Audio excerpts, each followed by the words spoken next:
Hi, കിച്ചീസ് കിച്ചണിലേക്ക് എല്ലാവർക്കും സ്വാഗതം. ഇന്ന് നല്ല ടേസ്റ്റി ആയിട്ടുള്ള ചിക്കൻ തോരൻ ഉണ്ടാക്കാം. ഒരു പാൻ അടുപ്പത്ത് വെച്ച് അതിലേക്ക് 2 ടേബിൾ സ്പൂൺ നിറയെ മുളക് പൊടി, 1 ടേബിൾ സ്പൂൺ നിറയെ മല്ലിപ്പൊടി എന്നിവ ആഡ് ചെയ്ത് ഈ പൊടികൾ രണ്ടും നന്നായി മൂത്ത് വരുന്നത് വരെ നമുക്ക് വഴറ്റിയെടുക്കാം. ഇങ്ങനെ നന്നായി ഒന്ന് മൂത്ത് വന്നതിന് ശേഷം തണുക്കാൻ വേണ്ടി മാറ്റി വയ്ക്കാം. ഇനി ഒരു ജാർ എടുത്ത് അതിലേക്ക് 1 ബൗൾ തേങ്ങ, വറുത്ത മുളക് പൊടിയും മല്ലിപ്പൊടിയും വലിയ ടേബിൾ സ്പൂണിൽ 1.5 ടേബിൾ സ്പൂൺ ഉണ്ടായിരുന്നു, അതും ഇതിലേക്ക് ആഡ് ചെയ്ത് 1/4 ടീസ്പൂൺ മഞ്ഞൾപ്പൊടി, 2 ടീസ്പൂൺ ഗരം മസാലപ്പൊടി എന്നിവയും ഇതിലിട്ട് ഇത് നമുക്ക് തോരന് തല്ലിയെടുത്ത് മാറ്റി വയ്ക്കാം. ഈ വീഡിയോ കാണുന്നവർ ദയവായി ലൈക്ക് സബ്സ്ക്രൈബും തരിക. എൻ്റെ അവതരണം നിങ്ങൾക്ക് ഇഷ്ടമായാൽ ആ ബെല്ലൈക്കണോടെ ഒന്ന് പ്രസ് ചെയ്ത് എന്നെ സപ്പോർട്ട് ചെയ്യുക. ഇനി ഒരു പാൻ അടുപ്പത്ത് വെച്ച് അതിലേക്ക് എണ്ണ ഒഴിക്കാം. എണ്ണ നന്നായി ചൂടായി വരുമ്പോൾ കറി ലീഫ് ഇടാം.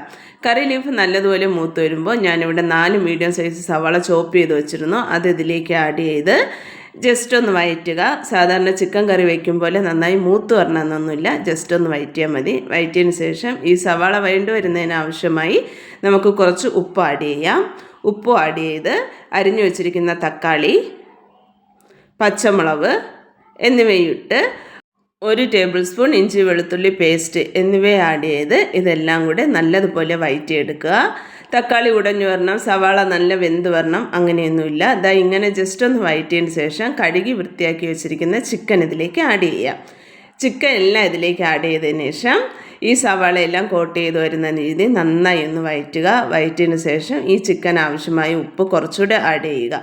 ആഡ് ചെയ്തതിന് ശേഷം വീണ്ടും നന്നായി ഒന്ന് ഇളക്കി നമുക്കിത് അടച്ചു വെച്ച് വേവിക്കാം. ഇവിടെ ഞാൻ നന്നായി ഒന്ന് ഇളക്കിയതിന് ശേഷം അടച്ചു വയ്ക്കുന്നുണ്ട്. അല്പം കഴിഞ്ഞ് തുറന്ന് നോക്കിയപ്പോൾ ചിക്കനിൽ നിന്ന് നല്ലതുപോലെ വെള്ളം ഇറങ്ങി ചിക്കൻ ഒരു പകുതി വേവായിട്ടുണ്ട്. നമുക്കിത് ജസ്റ്റ് ഒന്ന് ഇളക്കിയിടണം, കാരണം ചിക്കനിലേക്ക് ഞാൻ വെള്ളമൊന്നും ഒഴിച്ചിട്ടില്ല, ഇത് ചിക്കനിലുള്ള വെള്ളം തന്നെയാണ്. ജസ്റ്റ് ഒന്ന് വഴറ്റിയതിന് ശേഷം വീണ്ടും ഞാൻ അടച്ചു വയ്ക്കുകയാണ്. അടച്ചു വെച്ച് അല്പം കഴിഞ്ഞ് തുറന്ന് നോക്കിയപ്പോൾ ചിക്കൻ നല്ലതുപോലെ വെന്തിട്ടുണ്ട്, പക്ഷേ വെള്ളം വറ്റിയിട്ടില്ല. ഇനി നമുക്ക് ഇതിൽ തന്നെ കൂട്ട് ആഡ് ചെയ്യാം. കൂട്ടും ആഡ് ചെയ്ത് ഇളക്കുകയൊന്നും വേണ്ട, അങ്ങനെ തന്നെ അടച്ചു വയ്ക്കാം. എല്ലാ കൂട്ടും ഇതിലേക്ക് ആഡ് ചെയ്ത് ഞാൻ അടച്ചു വയ്ക്കുന്നുണ്ട്. കൂട്ട് നന്നായി വെന്ത് വരട്ടെ. അല്പം കഴിഞ്ഞ് തുറന്ന് നോക്കിയപ്പോൾ കൂട്ടെല്ലാം നല്ലതുപോലെ വെന്ത് ചിക്കന് നന്നായി വെന്തിട്ടുണ്ട്. ഇനി ഈ കൂട്ട് ചിക്കനിലേക്ക് നല്ലതുപോലെ മിക്സ് ചെയ്തെടുക്കണം.